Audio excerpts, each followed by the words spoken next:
जय हिंद दोस्तों। मास्टर जी info YouTube channel पर मैं भवेश कुमार आप सबों का स्वागत करता हूं। दोस्तों लेकर आ गए हैं हम लोग न्यू बुक बिहार दरोगा प्रैक्टिस सेट के लिए। न्यू बुक जो आया है दोस्तों क्राउन पब्लिकेशन का है। दोस्तों काफ़ी इंपॉर्टेंट ये क्राउन पब्लिकेशन का बिहार दरोगा के लिए बुक आता है। दोस्तों तो टोटल प्रैक्टिस सेट की बात करें दोस्तों तो इसमें टोटल 20 प्रैक्टिस सेट है।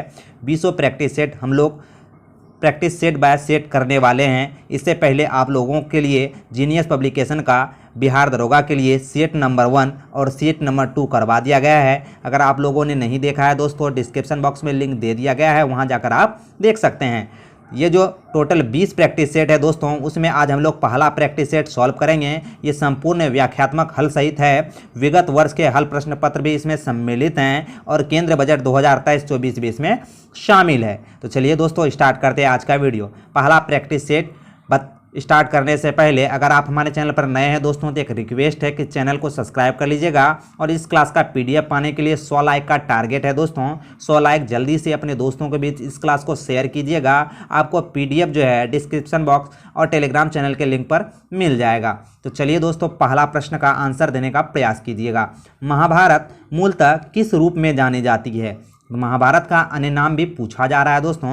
तो महाभारत को जय संहिता के नाम से भी जाना जाता है। Option number D. दूसरा नंबर प्रश्न की बात करें, नव नालंदा महाविहार किससे लिए विख्यात था? तो नव नालंदा महाविहार जो है दोस्तों यह पाली अनुसंधान संस्थान के लिए विख्यात था। ऑप्शन नंबर सी यहाँ पर सही उत्तर हो जाएगा। सभी जो प्रश्न है दोस्तों काफ़ी इंपॉर्टेंट ये प्रश्न हैं जो कि कई बार दोहराए गए हैं बिहार दरोगा के एग्जाम में। किस प्राचीन नगर के अवशेष कुम्हरार स्थल से प्राप्त हुए हैं? तो कुम्हरार के जो स्थल से प्राप्त हुए हैं दोस्तों यह पाटलिपुत्र से प्राप्त हुए हैं। Option number B.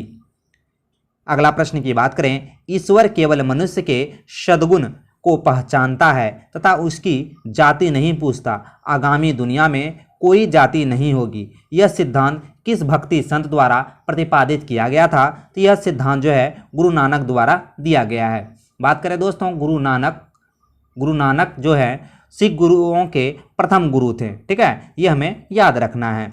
चलते हैं अगले प्रश्न की बात करते हैं। कौन सा स्मारक फतेहपुर सीकरी में नहीं है? तो फतेहपुर सीकरी में कौन सा स्मारक नहीं है दोस्तों ये प्रश्न पूछा जा रहा है। इसका सही उत्तर हो जाएगा अकबरी महल। अकबरी महल जो है दोस्तों फतेहपुर सीकरी में नहीं है। बात करें दोस्तों फतेहपुर सीकरी की तो फतेहपुर सीकरी की जो स्थापना 1572 में हुई थी अकबर के द्वारा हुई थी, ये भी हमें याद रखना है।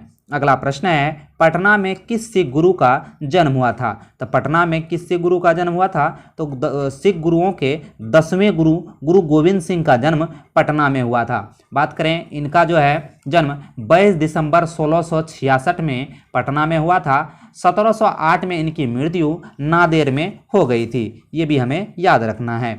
अगले प्रश्न की बात करें, भारत के साथ व्यापार के लिए सर्वप्रथम संयुक्त पूंजी कंपनी किन लोगों ने आरंभ की थी? तो इसका सही उत्तर हो जाएगा दोस्तों ऑप्शन नंबर बी, डच द्वारा।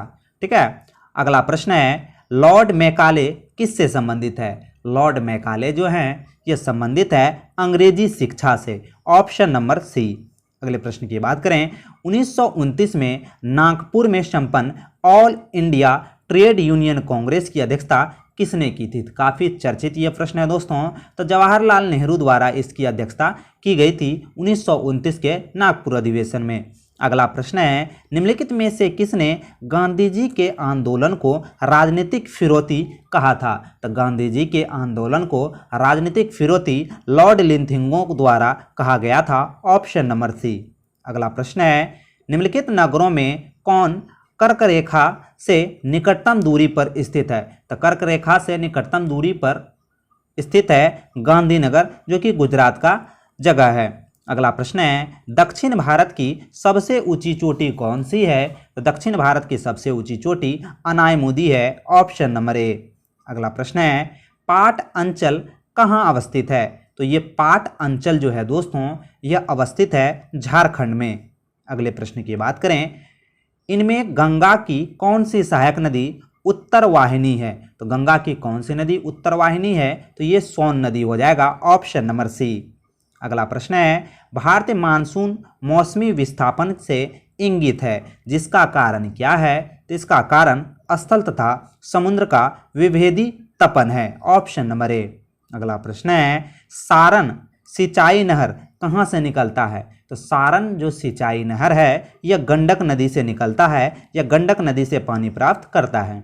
अगला प्रश्न है देश में प्रथम कृषि विश्वविद्यालय की स्थापना किस वर्ष हुई थी? तो देश में प्रथम कृषि विश्वविद्यालय की स्थापना 1960 में हुई थी।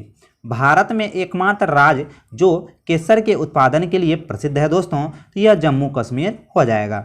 अगला प्रश्न है निम्नलिखित में से किस राज्य का क्रोमाइट उत्पादन में लगभग एक अधिकार है? तो क्रोमाइट उत्पादन में जो है दोस्तों ओडिशा का एक अधिकार है। अगला प्रश्न है बिहार में डालमिया नगर किसके लिए प्रसिद्ध है? तो बिहार में जो डालमिया नगर है यह सीमेंट के लिए प्रसिद्ध है, ऑप्शन नंबर बी। अगला प्रश्न है दिसंबर 2018 तक अनुसार विश्व में निम्न देशों में से किस देश में सबसे अधिक भारतीय आबादी है? तो सबसे अधिक भारतीय आबादी किस देश में है? तो संयुक्त राज्य अमेरिका में, ऑप्शन नंबर डी। अगला प्रश्न है निम्नलिखित में कौन सुमेलित नहीं है? तो इनमें से कौन सुमेलित नहीं है ये प्रश्न पूछा जा रहा है। तो डाउन्स जो है दोस्तों ये उष्ण कटिबंधीय घास का मैदान नहीं है, ये जो है शीतोष्ण कटिबंधीय घास का मैदान है, और डाउन्स ऑस्ट्रेलिया का घास का मैदान है। ठीक है, वहीं बात करें स्टेपिज के बारे में तो स्टेपिज शीतोष्ण कटिबंधीय घास का मैदान है, शेलवा उष्ण कटिबंधीय घास का मैदान है, टेंगा शीतोष्ण कटिबंधीय घास का मैदान है। यहाँ कौन सुमेलित नहीं है? तो पहला ही ऑप्शन यहाँ सुमेलित नहीं है, तो ऑप्शन नंबर ए यहाँ पर सही उत्तर हो जाएगा। अगला प्रश्न है निम्नलिखित में कौन सा सुमेलित नहीं है? तो 23 में पूछा जा रहा है दोस्तों कि कौन सा सुमेलित नहीं है।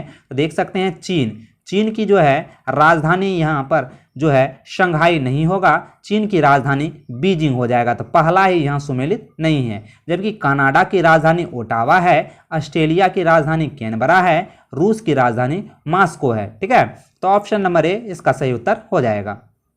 अगला प्रश्न है निम्नलिखित नदियों में से कौन सी विषुवत रेखा को 2 बार पार करती है? तो विषुवत रेखा को 2 बार काटने वाली या पार करने वाली नदी जायरे नदी है, ऑप्शन नंबर ए। ये अफ्रीका की नदी है दोस्तों, ये भी हमें याद रखना है।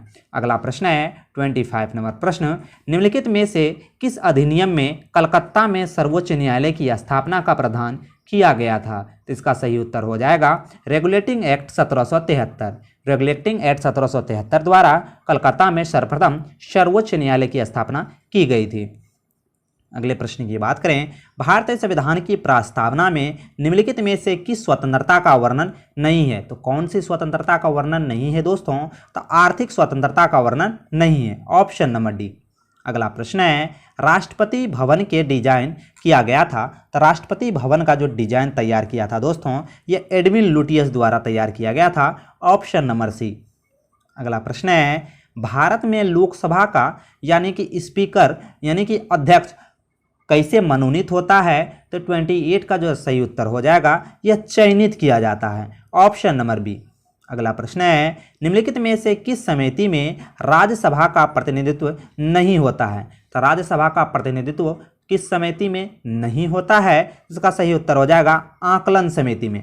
आकलन समिति में राज्यसभा का कोई भी प्रतिनिधित्व नहीं होता है।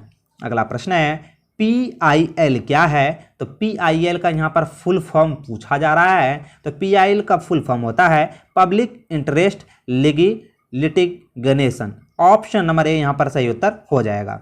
अगला प्रश्न है दोस्तों भारत के संविधान के किस अनुच्छेद के अनुसार राज्य के राज्यपाल के द्वारा मुख्यमंत्री की नियुक्ति की जाती है? तो मुख्यमंत्री की नियुक्ति अनुच्छेद 164 द्वारा राज्य के राज्यपाल द्वारा किया जाता है।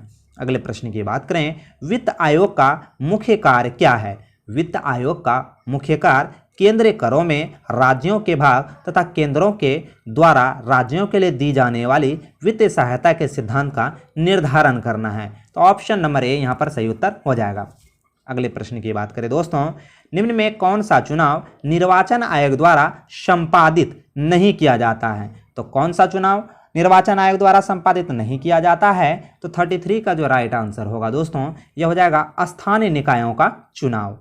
अगला प्रश्न है निम्नलिखित में कौन पंचायतों की संरचना के बाबत उपबंध करने की अधिकृत है? तो 34 का राइट आंसर होगा राज्य का विधानमंडल, ऑप्शन नंबर बी। अगले प्रश्न की बात करें दोस्तों, किस भारत पाकिस्तान संघर्ष के परिणाम स्वरूप बांग्लादेश स्थापित हुआ था? तो यह 1971 में हुआ था दोस्तों। तो इसमें डेट पूछा जा रहा है, तो डेट भी हम लोगों को याद रखना है, दिसंबर 1971 को, ऑप्शन नंबर ए। अगला प्रश्न है, भारत का प्रथम national centre for marine biodiversity NCMB किस शहर में स्थित है? तो 36 का जो यहाँ पर राइट आंसर होगा यह हो जाएगा जामनगर, गुजरात में, ऑप्शन नंबर बी। अगले प्रश्न की बात करें, भारत का प्रथम national centre for marine biodiversity MB किस शहर में स्थित है? तो यह जामनगर में स्थित है। अगला प्रश्न है, भारत की प्रथम महिला विदेश सचिव कौन थी? तो भारत की प्रथम महिला विदेश सचिव के बारे में अगर बात करें तो यह चोकिला अय्यर थी। कौन थी दोस्तों? चोकिला अय्यर। अगले प्रश्न की बात करें, मालगुडी डेज के लेखक कौन है? तो मालगुडी डेज के लेखक R.K. नारायण है। क्या है, कौन है दोस्तों? तो R.K. नारायण मालगुडी डेज के लेखक हैं, ऑप्शन नंबर डी। अगला प्रश्न है, 1949 में निम्नलिखित में से भारत सरकार द्वारा नियुक्त राष्ट्रीय आय समिति का अध्यक्ष कौन था?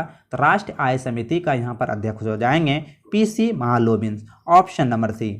अगला प्रश्न है, इन घटनाओं को कालानुक्रम में व्यवस्थित कीजिए। तो इन्हें जो है दोस्तों व्यवस्थित करना है, तो सबसे पहले कौन सा हो जाएगा? तो सबसे पहले हरित क्रांति का प्रारंभ होगा 1966 से 67 में। बात करें दोस्तों उसके बाद क्या होगा? तो उसके बाद बैंकों का राष्ट्रीयकरण 1969 में, हरित क्रांति 1966 से 1967 के बीच हुआ था। उसके बाद बैंकों का राष्ट्रीयकरण 1969 में, गरीबी हटाओ का नारा 5वीं पंचवर्षीय योजना में दिया गया था। इस तरह से सही क्रम हो जाएगा 2-1-3। तो 2-1-3 यहाँ पर देख सकते हैं दोस्तों, ऑप्शन नंबर सी में है। तो ऑप्शन नंबर सी यहाँ पर सही आंसर हो जाएगा। 41 से देख सकते हैं 45 तक मैथ का सवाल है, इसे हम लोग स्किप करते हैं और जीके जीएस के सवाल को सॉल्व करते हैं। पुष्प किसका रूपांतरण है? तो पुष्प किसका रूपांतरण है दोस्तों? तो इसका सही उत्तर हो जाएगा पुष्प प्रांकुर का रूपांतरण है। अभी तक आपने चैनल को सब्सक्राइब नहीं किया है तो चैनल को सब्सक्राइब कर बेल आइकन जरूर दबा दें दोस्तों, और इस क्लास का PDF पाने के लिए टेलीग्राम चैनल को ज्वाइन कर लें। 47 नंबर प्रश्न है, ओजोन परत किस मंडल में पाई जाती है? तो ओजोन परत समताप मंडल में पाया जाता है। अगला प्रश्न है, प्रोटीन का संश्लेषण किससे होता है? तो प्रोटीन का संश्लेषण राइबोसोम द्वारा होता है। अगले प्रश्न की बात करें, 1948 में गठित परमाणु ऊर्जा आयोग का अध्यक्ष कौन था? तो परमाणु ऊर्जा आयोग का अध्यक्ष होमी जहांगीर भाभा थे, ऑप्शन नंबर सी। एक बार किसके बराबर होता है? तो एक बार बराबर होता है 10⁴ पास्कल के, ऑप्शन नंबर सी।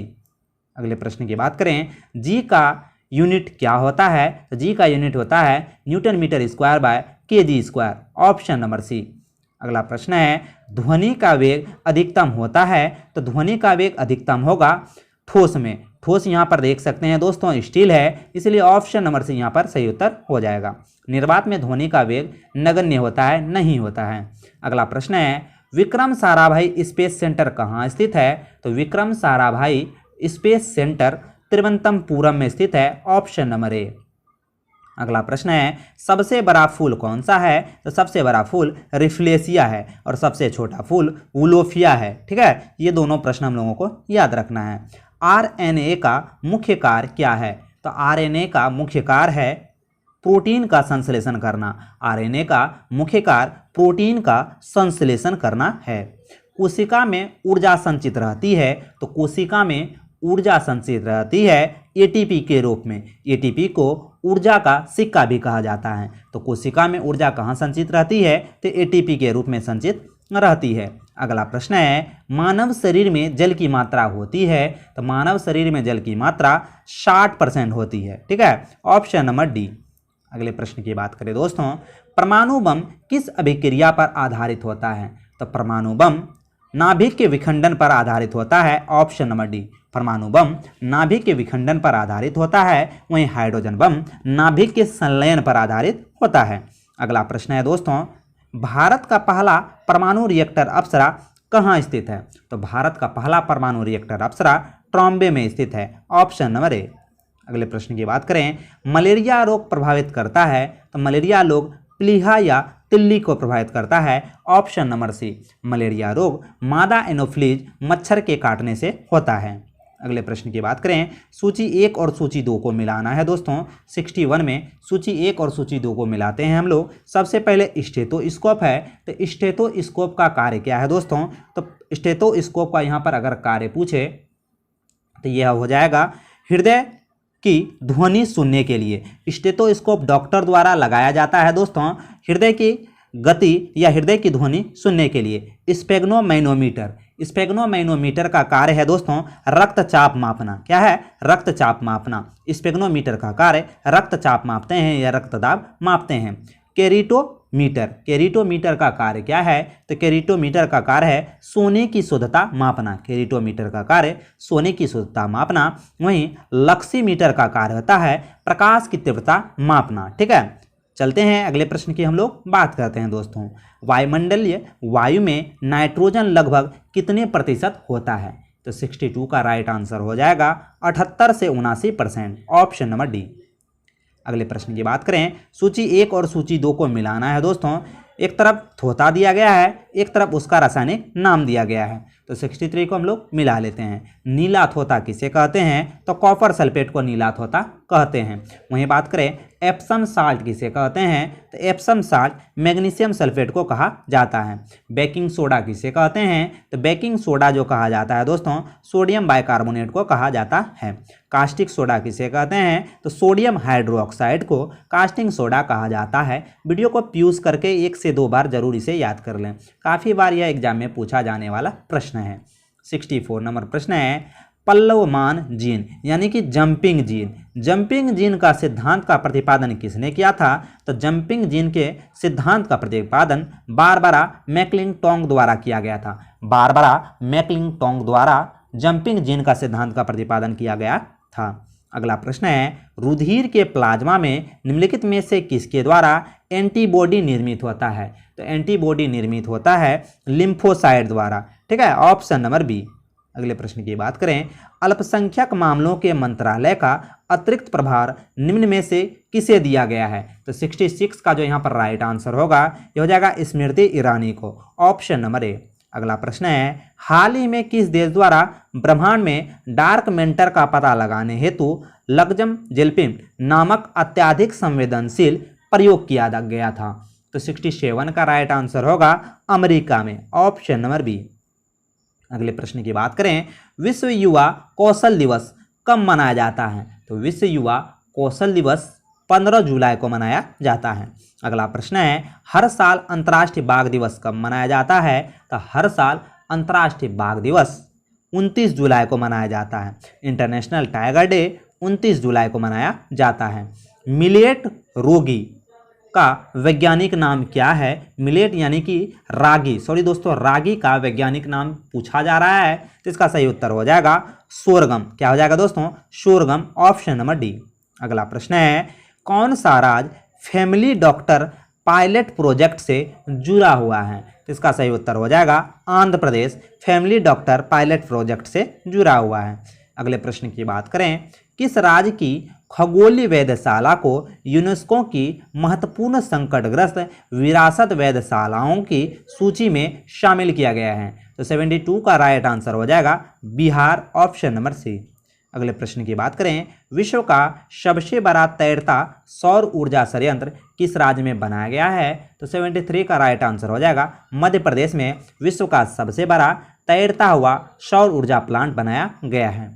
अगला प्रश्न है, भारत सरकार ने राजपथ का नाम परिवर्तन करके क्या रखा है? तो 74 का राइट आंसर होगा दोस्तों कर्तव्य पथ रखा गया है। भारत सरकार ने राजपथ का नाम परिवर्तित कर कर्तव्य पथ रखा गया है। अगले प्रश्न की बात करें, भारत का पहला जैव ग्राम किस राज्य में स्थापित किया गया है? तो भारत का पहला जैव ग्राम जो है दोस्तों यह त्रिपुरा में स्थापित किया गया है। इसरो द्वारा लॉन्च किया जाने वाला 75 ग्रामीण स्कूलों से 750 लड़कियों द्वारा विकसित उपग्रह का नाम क्या है? तो 76 का राइट आंसर हो जाएगा आज़ादी सेट। आज़ादी सेट जो है दोस्तों इसरो द्वारा लॉन्च किया जाने वाला 75 ग्रामीण स्कूलों से 750 लड़कियों द्वारा विकसित उपग्रह का नाम आज़ादी सेट है, जिसे 750 लड़कियों द्वारा बनाया गया है। अगले प्रश्न की बात करें, ताइवान की राजधानी कहाँ स्थित है? तो ताइवान की राजधानी ताइपे में है। ताइवान की राजधानी ताइपे है। अगला प्रश्न है, किस दूरसंचार कंपनी ने अक्टूबर 2022 में दिवाली तक 5G सेवाओं को शुरू करने की घोषणा कर दी है? तो 78 का राइट आंसर हो जाएगा रिलायंस जियो ने। रिलायंस जियो ने अक्टूबर 2022 में दिवाली तक 5G सेवाओं को शुरू करने की घोषणा कर दी गई है और वह चालू भी हो चुका है। अगले प्रश्न की बात करें, सभी प्रारूपों में 100 मैच खेलने वाले पहले भारतीय क्रिकेटर कौन बन गए हैं? तो 79 का राइट आंसर हो जाएगा दोस्तों विराट कोहली। विराट कोहली सभी प्रारूपों में 100 मैच खेलने वाले पहले भारतीय क्रिकेटर बन गए हैं। अगला प्रश्न है, प्रधानमंत्री नरेंद्र मोदी ने किस राज्य में भारत के पहले भूकंप स्मारक का उद्घाटन किया है? इसका सही उत्तर हो जाएगा गुजरात में प्रधानमंत्री नरेंद्र मोदी जी ने भारत का पहला भूकंप स्मारक खोला है। तो भारत का पहला भूकंप स्मारक गुजरात में खोला गया है। 81 नंबर प्रश्न की बात करें, भारत के 49वें मुख्य न्यायाधीश के रूप में किसने शपथ ली है? इसका सही उत्तर हो जाएगा उदय उमेश ललित ने। उदय उमेश ललित यानी कि यूयू ललित ने 49वें मुख्य न्यायाधीश के रूप में शपथ ली है। अभी आपको बताना है दोस्तों कि भारत के 50वें मुख्य न्यायाधीश के रूप में किसने शपथ ली है, ठीक है। अगले प्रश्न की बात करें, साहित्य में 2022 के नोबेल पुरस्कार के विजेता एर्नी ऑर्नोक्स किस देश के लेखिका हैं? तो एर्नी ऑर्नोक्स जो हैं दोस्तों यह किस देश की लेखिका हैं? या फ्रांस की लेखिका हैं, ऑप्शन नंबर बी।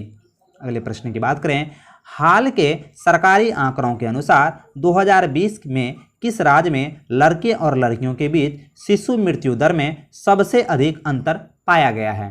तो 83 का राइट आंसर हो जाएगा छत्तीसगढ़ में, ऑप्शन नंबर सी। अगला प्रश्न है, वर्ष 2022 के UNHCR नॉनसेन शरणार्थी पुरस्कार किसने जीता है? तो 84 का राइट आंसर हो जाएगा एंजेला मर्केल ने, ऑप्शन नंबर डी। अगले प्रश्न की बात करें, प्रधानमंत्री नरेंद्र मोदी जी ने किनके मार्गदर्शन के लिए युवा 2.0 लॉन्च किया है? तो 85 का यहाँ पर राइट आंसर हो जाएगा युवा लेखकों के लिए युवा 2.0 लॉन्च किया गया है प्रधानमंत्री नरेंद्र मोदी द्वारा।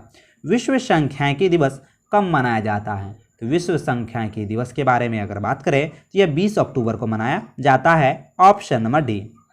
अगला प्रश्न है, निम्नलिखित में कौन से क्षेत्र में जैव विविधता हॉटस्पॉट पाए जाते हैं? तो जैव विविधता हॉटस्पॉट कहाँ पाया जाता है दोस्तों? तो पूर्वी हिमालय और पश्चिमी घाट में। तो पूर्वी हिमालय और पश्चिमी घाट में जैव विविधता दोस्तों पाया जाता है, इसलिए ऑप्शन नंबर बी यहाँ पर सही उत्तर हो जाएगा। अगला प्रश्न है, निम्नलिखित में कौन सा भारत में शास्त्र नृत्य नहीं है? तो भारत का शास्त्र नृत्य निम्न में से कौन सा नहीं है? तो इसका सही उत्तर हो जाएगा भांगड़ा। कथक, मणिपुरी, शास्त्रीय, ये सब भारत में शास्त्र नृत्य हैं। शास्त्र नृत्य के बारे में बात करें तो कुल 8 शास्त्र नृत्य हैं। 8वां शास्त्र नृत्य क्षत्रिय है, ठीक है। ऑप्शन नंबर जो डी है इसका सही उत्तर हो जाएगा। अगला प्रश्न है, सबरीमाला किस प्रदेश में है? तो सबरीमाला किस प्रदेश में है दोस्तों? तो यह केरल में है। काफ़ी विवादित यह मंदिर भी रहा था दोस्तों, क्योंकि इनमें महिलाओं के प्रवेश का अधिकार नहीं था। अभी वर्तमान में अधिकार मिल गया है, तो ये हम लोगों को याद रखना है। सबरीमाला मंदिर कहाँ है? तो केरल में है। अगला प्रश्न है, गुरुमुखी यानी कि डोगरी और सिंधी लिपि की उत्पत्ति किस लिपि से हुई थी? तो इसका सही उत्तर हो जाएगा शारदा लिपि द्वारा हुआ था, ऑप्शन नंबर बी। आज हम लोगों ने अरिहंत पब्लिकेशन का बिहार दरोगा के लिए सीट नंबर 1 देखा। आशा करता हूं कि आज का ये क्लास आपको बहुत अच्छा लगा होगा। क्लास दोस्तों अगर अच्छा लगे तो एक प्यारा सा कमेंट जरूर कीजिएगा और अपने दोस्तों को भी शेयर जरूर कीजिएगा। दोस्तों बिहार दरोगा अगर बनना है दोस्तों तो डेली एक प्रैक्टिस सेट आप जरूर सॉल्व करें, जिससे आपका कॉन्फिडेंस लेवल जो है दोस्तों हाई होगा और सभी प्रश्न आपको याद रखने में जो है सुविधा मिलेगी। तो ज़्यादा से ज़्यादा इस वीडियो को शेयर कीजिएगा और चैनल पर नए होंगे तो चैनल को सब्सक्राइब कर लीजिएगा। तो मिलते हैं दोस्तों अगले वीडियो में। जय हिंद, जय भारत।